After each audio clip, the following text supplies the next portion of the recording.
సర్వోన్నతులను సర్వజగత్రక్షకుడైన యేసుక్రీస్తు నామంలో ప్రియులందరికీ, స్నేహితులందరికీ శుభాలు, వందనాలు తెలియజేస్తూ ఉన్నాను. ప్రియ స్నేహితులారా, మీరందరూ యోగక్షేమాలతో ఉన్నారని ప్రభువులో నేను విశ్వసిస్తూ ఉన్నాను, నమ్ముతూ ఉన్నాను. యథావిధిగానే ఈ శ్రేష్టమైన సందర్భంలో కూడా ఒక మంచి క్యారెక్టర్ను, వ్యక్తిని మీకు పరిచయం చేయాలని నేను ఇష్టపడుతూ ఉన్నాను. అందుకు ఆత్మదేవుడే సహాయం చేయునుగాక. ప్రియ స్నేహితులారా, చెప్పబడుతున్నటువంటి ప్రతి ఒక్క మాట చాలా క్షుణ్ణంగా, జాగ్రత్తగా వినవలసిందిగా ప్రభుపేట మనవి చేస్తూ ఉన్నాను. ఎందుకనంటే పరిశుద్ధ గ్రంథం తెలియజేస్తుంది, వినుట వలన విశ్వాసము కలుగుతూ ఉందని. ఇదిగో దేవుని మాటలు ఈ పేరట వెలువడుతూ ఉన్నప్పుడే శ్రద్ధ కలిగి మనము దేవుని మాటలు విందాం, విశ్వసిద్దాం. దేవుడు గొప్ప అద్భుతాలు మన జీవితంలో చేయునుగాక. ప్రియ స్నేహితులారా, ప్రపంచంలో జరుగుతున్నటువంటి చాలా విషయాలు మనము చూస్తూ ఉన్నాము. ప్రపంచ ప్రఖ్యాతిగాంచినటువంటి చాలా వ్యక్తుల్ని మనము చూస్తూ ఉన్నాం. అయితే పరిశుద్ధ గ్రంథంలోనే చాలా పేరుగాంచినటువంటి ఒక ప్రత్యేకమైన చరిత్రను పొందినటువంటి ఒక వ్యక్తిని మీకు పరిచయం చేయాలని నేను ఆశపడుతూ ఉన్నాను. ఆమె ఎవరో కాదు, రూతు అనే ఒక యవన బిడ్డ.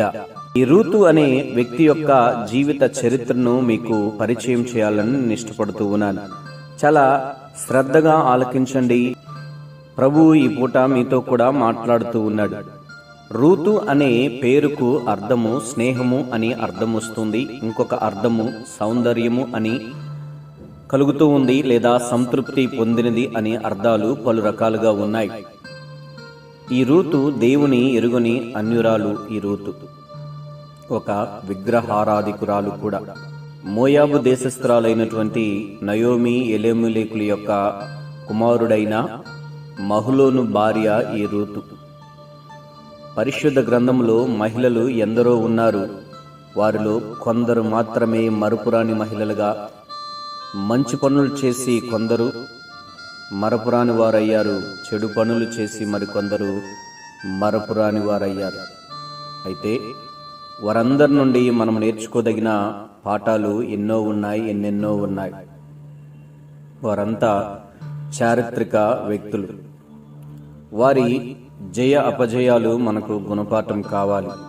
మనలోని బలహీనతలు వారిలోనూ ఉన్నాయి. అయితే కొందరు బలహీనతలను జయించారు, మరికొందరు బలహీనతలకు లొంగిపోయారు.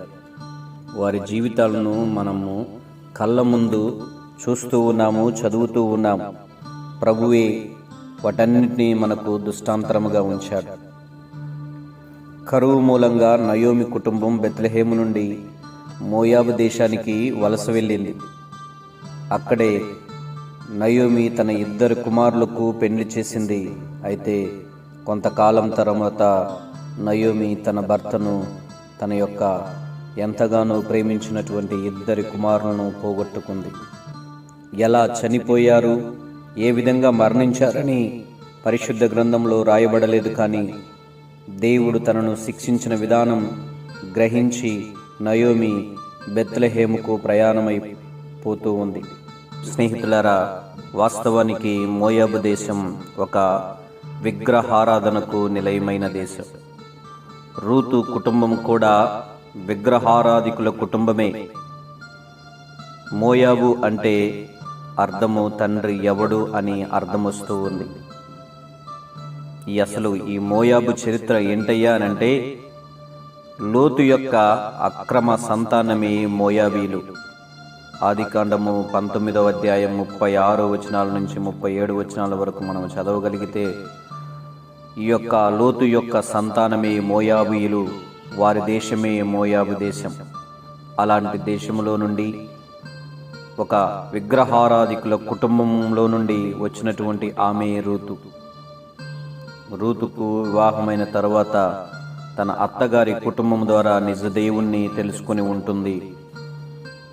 మోయాబు దేశములో నయోమి భర్త, అలాగే 2 కుమారులు మరణించారు. యెహోవా తన జనులను దర్శించాడని విని నయోమి బెత్లెహేమునకు ప్రయాణమైంది. అప్పుడు నయోమితో పాటు 2 కోడండ్రులు ఓర్పా, అలాగే రూతులు కూడా అత్తతో కూడా బయలుదేరారు. అయితే తండ్రి ఇంటికి వెళ్ళి నెమ్మదిగా ఉండమని నయోమి వారికి ఇరువురికి నచ్చ చెప్పింది. కానీ వారిలో ఓర్పా మాత్రం అత్తను ముద్దు పెట్టుకొని తన జనుల యొద్దకు, తన దేవుని యొద్దకు తిరిగి వెళ్ళిపోయింది. అయితే రూతు గ్రంథం 1:8-14 వచనాల వరకు మనం చదవగలిగితే చిన్న కోడలైన రూతు చేసిన తీర్మానము చాలా గమనించతగిలినది, ఆలోచించదగినది. రూతు 1వ అధ్యాయము 16-17 వచనాలు మనము చదవగలిగితే రూతు అంటుంది తన అత్తతో, అందుకు రూతు నా వెంబడి రావద్దనియు, నన్ను విడిచిపెట్టవద్దనియు, నన్ను బ్రతిమాలు కొనవద్దనియు నువ్వు అనవద్దు. నీవు వెళ్ళిన చోటికే నేను వచ్చేదను, నీవు నివసించు చోటునే నేను నివసించెదను. నీ జనమే నా జనము అత్తగారు, నీ దేవుడే నా దేవుడు అత్తమ్మ. నీవు మృతి పొందిన చోటునే నేను మృతి పొందెదను, అక్కడనే నేను పాతిపెట్టెదను. మరణము తప్ప మరి ఏదైనను నిన్ను నన్ను ప్రత్యేకించిన ఎడల యెహోవా నాకు ఎంతైనా కీడు చేయునుగాక అనే భయంకరమైన మాటలతో కూడా అత్తతో మాట్లాడుతుంది. ఆమె తన విగ్రహాలు విడిచి వచ్చినట్లు మనము తెలుస్తూ ఉంది. విగ్రహారాధన దేవునికి అసహ్యమైన కార్యము అని ఆమె నమ్మింది. దేవుని కంటే అధికంగా మనము దేన్ని ప్రేమిస్తామో అదే మనకు ఒక విగ్రహంగా భావిస్తాము. అదే విగ్రహంగా దేవుడు తన దృష్టిలో ఉంచుకున్నాడు. ప్రియా సహోదరి సహోదరులారా, ఏది నీ విగ్రహం? ఈనాడు ఏది నీ విగ్రహం? బంగారమా, వెండ, వస్త్రాల, లేకుంటే నీ కుటుంబ సభ్యుల, లేకుంటే నీకున్నటువంటి ధనమా, భోగభాగ్యాల? ఏవి నీ విగ్రహాలుగా ఉన్నాయో నీ జీవితంలో ఒక్కసారి పరీక్షించుకుందాం. అన్యురాలైన రూతు నిజ దేవుణ్ణి ఆశ్రయించింది. అలాగే మనము కూడా అశాశ్వతమైన, నిష్ప్రయోజనమైన ఈ లోకాశలని, విగ్రహాలని వదిలిపెట్టాలి. మారని శాశ్వతమైన యేసు ప్రేమను గుర్తెరిగి ఆయన్ను ఆశ్రయించాలి.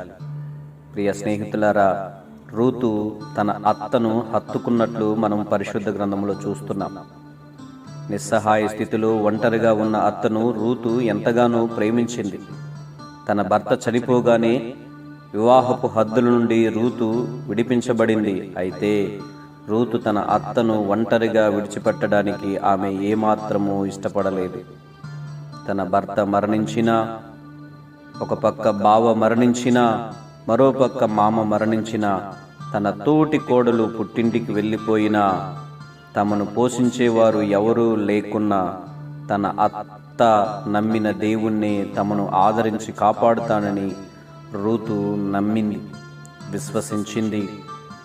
ఆమె తన మదిలో తలంచింది. తన పుట్టింటిని, తన దేశాన్ని, తన ప్రజలను, తన మతమును, సమస్తాన్ని విడిచిపెట్టి తన అత్తను వెంబడించింది. అత్త కోడళ్ళు ఇంత అన్యోన్యంగా, ఆప్యాయంగా ఉండగలిగితే దేవునికి ఎంత మహిమ. ప్రియ స్నేహితులారా, ఈ అత్త కోడలది ఎంత మంచి సాక్ష్యం. ఈ ప్రపంచంలో జీవిస్తున్నటువంటి ప్రతి క్రైస్తవ అత్త కోడళ్ళకి వీరి యొక్క జీవితమే ఒక చక్కటి దృష్టాంతరం. Praise the lord. నేటి ప్రపంచంలో ఉన్నటువంటి ప్రతి అత్త కోడళ్లకు చాలా మాదిరికరమైన జీవితాన్ని రూతు గారు పరిశుద్ధ గ్రంథంలో ఆమె జీవిత విధానాన్ని ప్రభువారు రాయించి ఉంచున్నారు. ఒక దినాన రూతు బోయాజు పొలములో పరిగె ఏరుకుంటున్నప్పుడు బోయాజు అంటాడు, ఇదిగో నీకు సంపూర్ణమైన బహుమానమిస్తున్నాను అని ఆమెతో అన్నప్పుడు, ఆమెకు తినడానికి ఆహారం ఇచ్చినప్పుడు ఆమె తిని కూడా మిగిల్చి దానిని తన అత్తమ్మకు ఇచ్చినట్లు చూస్తూ ఉన్నాం. ప్రియా సహోదరి సహోదరులారా, ప్రియ కోడలివైన సహోదరి రూతు నీకు ఒక మంచి మాదిరి. నీ అత్తను నీవేళ ప్రేమిస్తున్నావు, నీవు నీ అత్తను ఎలా ప్రేమగా చూసుకుంటున్నావు అన్నదానికి రూతు యొక్క జీవితమే మనకు చాలా ఉదాహరణగా ఉంది. నీ అత్తను నీవేళ ప్రేమిస్తున్నావు, ఆమెకు ఆదరణకరంగా ఉన్నావా? ప్రియా కోడలా, నీ తల్లిని ప్రేమించినట్లే అత్తను ప్రేమిస్తే అందుకు దేవుడు నీకు చక్కని ప్రతిఫలాన్ని తప్పక ఇస్తాడు. రూతుకు దేవుడు చక్కటి జీవితాన్ని అనుగ్రహించాడు. గల కారణం ఆమె తన జీవితంలో నడుచుకున్న తీరు. ఎక్కడా దేవుణ్ణి వదలలేదు. ఒంటరి అయిన విధవరాలైన తన అత్తను వదలలేదు. విధవరాలైన తనను తను చూసుకుంటూ తన అత్తమ్మను కూడా ఎంతగానో ప్రేమగానో ఆమె తమ జీవితంలో ఆమె నడుచుకున్నది. ఆమె చేసినటువంటి సేవ, ఆమె తన అత్త పట్ల చూపించినటువంటి ప్రేమ దేవునికి నచ్చింది.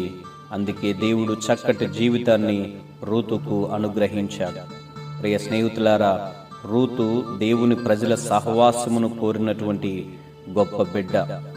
రూతు 1వ అధ్యాయము 12వ వచనాలు మనం చదవగలిగితే అక్కడ రూతు తన తల్లిదండ్రుల్ని, స్వదేశాన్ని వదిలి ఇంతకు ముందు తాను ఎరుగని ప్రజల దగ్గరకు వచ్చినట్లు మనం చూస్తూ ఉన్నాం.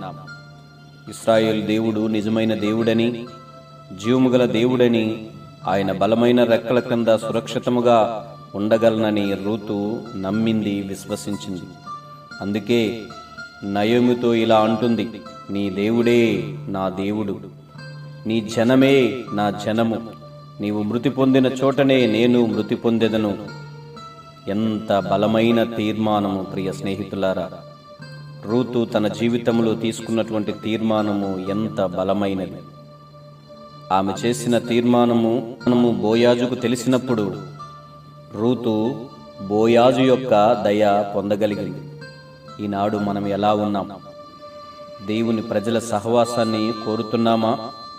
లోకములో అన్యులుగా ఉన్నటువంటి ఆ బిడ్డల యొక్క సహవాసాన్ని కోరుతున్నామా? ఆకాశమందు నీవు తప్ప నాకెవరున్నారు, నీవు నాకుండగా లోకములోనిది ఏదీ నాకక్కర్లేదని కీర్తనాకారుడు చెప్పినట్లు నీవు ఈనాడు చెప్పగలవా? ఇదే నీ తీర్మానమైతే దేవుడు రూతును హెచ్చించినట్లు నిన్ను కూడా హెచ్చిస్తాడు. ప్రియా సిస్టర్, మై డియర్ బ్రదర్, నిన్ను కూడా తప్పకుండా హెచ్చిస్తాడు. దేవునితో సహవాసాన్ని కోరిన దానివైతే తప్పక దేవుని ప్రజల సహవాసాన్ని కోరుకుంటావు. ఇకపోతే రూతులో శ్రమించే స్వభావము గలది. రూతు కష్టపడేది. రూతు బెత్లెహేముకు క్రొత్తదైనా తమ పోషణ నిమిత్తం ఆహారం సంపాదించడానికి తన అత్త అనుమతితో పొలంలో పరిగి ఏరుకోవడానికి వెళ్ళింది. నిజానికి రూతు ఆహారం కోసం పనిచేయకపోయినా ఆమె అత్త ఏదో ఒక ఏర్పాటు చేసి ఉండేది. అయితే రూతు అత్తతో పోటీ పెట్టుకోలేదు. నేనెందుకు పని చేయాలి అన్న బెట్టు ఆమె చూపించలేదు. ఆమె గారిని కూర్చోబెట్టి పోషించడానికి నేను వచ్చింది అని ఆమె ఎక్కడా గొనుక్కోలేదు, సనుక్కోలేదు. మా పుట్టింట్లో కాలు బయట పెట్టలేదు, నేను ఇక్కడ ఎందుకు నేను చెయ్యాలి, అత్తగారు ఊళ్ళో పనికి వెళ్తే నామోషి కదా అని ఆమె ఆత్మ వంచన చేసుకోలేదు రూతు. ప్రియ స్నేహితులారా, కోడళ్ళైనా మీరందరూ కూడా అత్త ఒకంటి కోడలే అలవర్చుకుంటే మన గృహాలు ఆశీర్వదించబడతాయి. సోమరితనంగా ఉండటం రూతుకు ఇష్టం లేదు. ఉదయం నుండి సాయంత్రం వరకు పనల మధ్య ఏరుకొని తూముడి ఎవలు సమకూర్చుకుంది. పరిగె ఏరడంలో కూడా ఎంతో నిజాయితీగా వ్యవహరించింది. అక్కడ మనము చూడగలం. రూతు గ్రంథం 2:7 వరకు చదవగలిగితే సాయంత్రము వరకు కష్టపడి తూముడి ఎవలను ఆమె సంపాదించుకుంది. ఆమె వచ్చి ఉదయం మొదలుకొని ఇది వరకు ఏరుకొని చుండెను అనే సాక్ష్యము అక్కడ చూస్తాం. కొంతసేపు మాత్రమే ఇంట కూర్చుండెను అంటే రూతు యొక్క జీవితంలో ఆమె కష్టపడే తత్వం కలిగినట్లు మనము చూస్తూ ఉన్నాం. పరిశుద్ధ గ్రంథం తెలియజేస్తుంది, జ్ఞానం గల స్త్రీ సోమర్తనమును ఎరుగుదని. శ్రమించే గుణం కలిగినది రూతు. అందుకే దేవుడు గొప్ప బహుమానం ఇచ్చాడు. బోయాజుకు రూతు పట్ల దయ కలిగేటట్లు ప్రభువు చేశాడు. ఎక్కువ పిడికిళ్ళు ఆమె కోసం విడిచిపెట్టబడ్డాయి. ఆమె ఏరుకొనుటకు లేచినప్పుడు బోయాజు ఆమె పనుల మధ్య ఏరుకొన వచ్చును అనే చక్కటి అవకాశాన్ని ఆయన ఆమెకు కలుగు చేశాడు. ప్రియ స్నేహితులారా, దప్పిక తీర్చుకునే ఆధిక్యత దేవుడు రూతుకిచ్చాడండి. రూతులో ఉన్న ఈ మంచి గుణం ఆమె సౌశీల్యానికి వన్నె తెచ్చింది. ఆమె అత్తకు వృద్ధాప్యంలో ఆదరణగా ఆమె నిలబడింది, ఆదరణ కూడా కలిగింది. ఇకపోతే రూతు బోయాజు పొలంలోనే నిలకడగా ఉన్నటువంటి ఒక స్త్రీగా మనం చూస్తూ ఉన్నాం. బోయాజు రూతుకు చెప్పిన విధంగా కొంతకాలం అయిపోయేంత వరకు ఇక్కడే నిలకడగా ఉండమని చెప్పిన రీతిగా బోయాజు పొలంలో ఉండడం వల్ల తనకు ఆహారం కొరత తీర్చబడగలుగుతుంది అని రూతు నమ్మింది. మనము కూడా మన పరలోకపు బోయాజును విశ్వసించి ఆయన పొలంలోనే నిలకడగా ఉండాలని దేవుని యొక్క ఆశ, ఆకాంక్ష. విశ్వాసములో మనం స్థిరంగా ఉండాలి. అలా ఒకే పొలంలో నిలకడగా ఉండడం అనేది క్రమశిక్షణకు తెలియజేస్తోంది. అందుకే దేవుడు మనల్ని ఇలా హెచ్చరిస్తున్నారు, మీరు అతిశయపడుట మంచిది కాదు. పులిసిన పిండి కొంచెమైనను ముద్దంతయు పులియజేయనని మీరు ఎరుగరా అని 1 కొరింథీ 5:6 చెప్పబడుతుంది. క్రమశిక్షణను, నిలకడను దేవుడు కోరుకుంటున్నాడు. ప్రియ స్నేహితులారా, వధువు సంఘమై ఉన్న మనమందరం పరలోకవరుడైన యేసు రాకడ పర్యంతం క్రమంగా నిలకడగా ఉండాలి. పవిత్రురాలైన కన్యకునుగా ఒకడే పురుషునికి అనగా మన క్రీస్తుకు మనల్ని మనం సమర్పించుకోవాలి. మనల్ని మనం ప్రదానము చేసుకోబడాలి.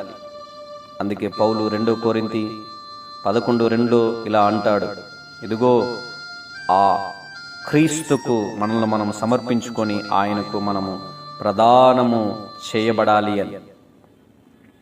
ప్రియ స్నేహితులారా, నిజముగా నిలకడ కలిగిన క్రైస్తవ బిడ్డలుగా ఒక రూతు వలె మనం ముందుకు సాగాలని ప్రభు ఈ పూట మనతో కూడా మాట్లాడుతున్నాడు. రూతులో ఒక సత్ప్రవర్తన కూడా మనము చూడగలం. రూతు వాస్తవానికి యవనస్తురాలు. ఓర్పా వలె మోయాబు తిరిగి వెళ్తే మళ్ళీ వివాహం చేసుకోవచ్చు. అయితే వాటిని తిరస్కరించింది, వాటిని ప్రక్కన పెట్టింది. యెహోవాను అనుసరించాలని నిర్ణయించుకుంది. అత్తను హత్తుకుంది. రూతు భర్త చనిపోయినా ఆమె అత్తకు అండగా, ఆదరణగా నిలిచింది. జీవము గల యెహోవా రెక్కల నీడలో ఆమె ఆశ్రయంగా కోరింది. అందుచేతనే దేవుడు ఆమెకు భద్రత కల్పించాడు. రూతు ఇతరుల పట్ల ఆకర్షితురాలు కాలేదు. మనము కూడా మన ఆత్మీయ, శారీరక భద్రత కొరకు మన పరలోకపు బోయాజును ఆశ్రయించాలి. ఆయన చేసిన నిబంధనను, ఆయన నియమించిన శాసనములను గైకొను వారి విషయములో యెహోవా త్రోవలనియు కృపాసత్యములై ఉన్నవని కీర్తనలు 25:10 చెప్పబడి ఉన్నది కదా. కాబట్టి సత్ప్రవర్తన విషయములో మనము చాలా జాగ్రత్త కలిగి భక్తి చేయాలని, ఒక రూతు వలె మనం ఉండాలని ప్రభువు కోరుకుంటున్నాడు. ఇక రూతు విషయంలో చూస్తే ఆమె ఒక విధేయత కలిగినటువంటి స్త్రీగా మనం చూస్తున్నాం. ప్రియ స్నేహితులారా, విధేయత దేవుని దగ్గర నుంచి మనము నేర్చుకోదగిలింది. ఈమె చాలా విధేయత కలిగినది, తగ్గింపు కలిగినటువంటి స్త్రీ. ఇలాంటి లక్షణము మనందరిలో ఉండాలి. నీ జీవితంలో నీవు ఎవరికి విధేయత చూపుతున్నావు? నిత్య జీవనము చేర్చగలిగిన యేసుక, లేక నరక పాత్రలుగా చేయగలిగిన సాతానుక అన్నది ప్రభువు పేరట మీకు మనవి చేస్తూ ఉన్నాను. ఒక తీర్మానము తీసుకొనండి. ఈ లోకములో జీవించినంత కాలము నీవు విధేయత చూపించాల్సింది నిన్ను సృష్టించిన సృష్టికర్తకే, కానీ నరకానికి తాహుతపడుతున్నటువంటి సాతాను కాదు కదా.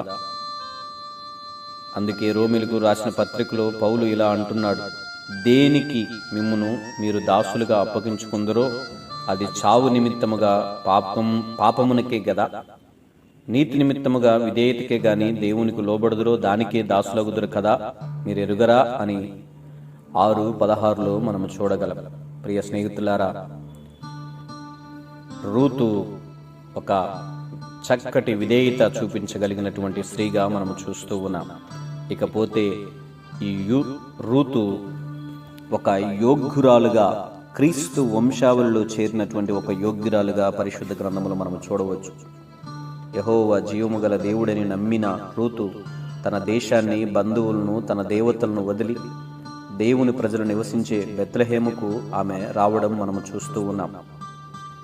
నిరాధారమైన, నిస్సహాయమైన స్థితిలో జీవము గల యెహోవా రెక్కల నీడను ఆమె ఆశ్రయించింది.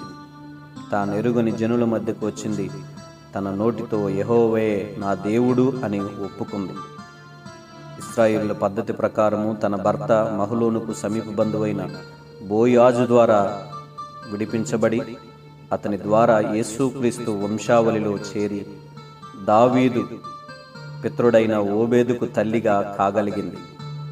రూతు బోయాజు వల్ల విడిపించబడింది, స్వతంత్రాలుగా చేయబడింది.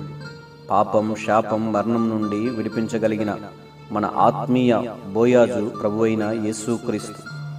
ఆయనను నీవు ఈ దినాన ఆశ్రయించగలిగితే ప్రియ స్నేహితుడా, ఆయనను నువ్వు ఆశ్రయించగలిగితే మై డియర్ సిస్టర్, నిత్యముగా ఆయన ఒక విడుదల నీకు దయచేయడానికి ఆయన ఇష్టపడుతున్నాడు. రూతు ఎంత ధన్యజీవి కదా! మాదిరికరమైన అత్త వల్ల జీవము గల దేవుణ్ణి ఎరిగింది. తన మాదిరికరమైన జీవితం వల్ల ఒక యోగ్యురాలుగా ఎన్నిక చేయబడింది. ఒక యోగ్యురాలు అనే నామకరణం అనిపించుకుంది, తెచ్చుకున్నది. నయోమి లాంటి మాదిరికరమైన అత్తల్లాగా కోడలను క్రీస్తు దగ్గరకు నడిపించాలి. రూతు వంటి మాదిరికరమైన కోడళ్ళ వలె మన అత్త ఇంటికి వన్నె తేవాలి అనే కోడళ్ళు నేడు ఉండాలి. యోగ్యురాలు తన పెనిమిటికి కిరీటముగా ఉండును అని చెప్పి పరిశుద్ధ గ్రంథంలో రాయబడి ఉంది కదా. రూతు ఒక యోగ్యురాలు. రూతు జీవము గల దేవుని వైపు తిరిగినటువంటి ఒక స్త్రీగా మనము చూస్తున్నాం. రూతు దేవుని ప్రజలతో సహవాసము చేసినట్లు మనము చూస్తూ ఉన్నాం. రూతు కుటుంబము కోసం శ్రమపడిన ఒక కష్టజీవిగా చూస్తున్నాం. రూతు తన జీవితంలో ఒక చక్కటి సత్ప్రవర్తన కలిగినటువంటి స్త్రీగా మనము చూస్తున్నాం. రూతు తన యొక్క జీవితంలో యవన బిడ్డగా ఉన్న దేవునికి విధేయత చూపినటువంటి ఒక స్త్రీగా మనము చూస్తున్నాం. ఇకపోతే తన జీవితంలో యోగ్యురాలు వలె ఆమె జీవించినట్లు మనము చూస్తున్నాం. ప్రియ స్నేహితులారా, రూతు యొక్క జీవిత వివరణ విన్నటువంటి దైవ బిడ్డలారా, రూతు వలె జీవము గల దేవుని వైపు మనము తిరుగుదాం. రూతు వలె దేవుని ప్రజలతో సహవాసాన్ని మనము కోరుకుందాం. దేవుని ప్రజలతో సహవాసము చేద్దాం. ఇక రూతు వలె కుటుంబం కోసం శ్రమపడదాం, కష్టజీవిగా ముందుకు వెళ్దాం. ఇక రూతు వలె సత్ప్రవర్తన కలిగి మనము మన జీవితాలను ముందుకు కొనసాగింప చేసుకుందాం. ఇక రూతు వలె యేసులో నిలకడ కలిగి ఒకే ప్రదేశంలో మనము ఉందాం క్రీస్తు రాకడ వరకు. ఇక రూతు వలె దేవునికి విధేయత చూపుదాం. ఇక రూతు వలె తన యొక్క జీవిత వ్యవధ కాలంలో ఒక యోగ్యురాలుగా పేరుగాంచింది. అలాంటి యోగ్యురాండ్రుల వలె మనము మన జీవితాన్ని అలమర్చుకుందాం. అలాగూ జీవించడానికి ప్రభు సహాయం చేయు రీతిగా దేవుని సహాయాన్ని కోరదాం. రూతు లాంటి మంచి వ్యక్తిని ప్రభు మనకు పరిచయం చేసినందుకు దేవునికి కృతజ్ఞతాస్తుతులు చెల్లిస్తూ ఆత్మీయ బాటలో మనం ముందుకు వెళ్దాం. ఈ యొక్క పాఠ్యభాగంలో నుంచి చక్కటి లక్షణాలను మనము నేర్చుకుందాం. మంచి లక్షణాలను మనం అలమర్చుకుందాం. ఆత్మీయ బాటలో మనం ముందుకు సాగుదాం. అట్టి కృపా సమాధానం నా దేవుడు సియోనులో నుంచి ఈ మాటలున్నటువంటి దైవ బిడ్డలందరికీ నా దేవుడు దయచేయునుగాక. ఆమేన్, ఆమేన్.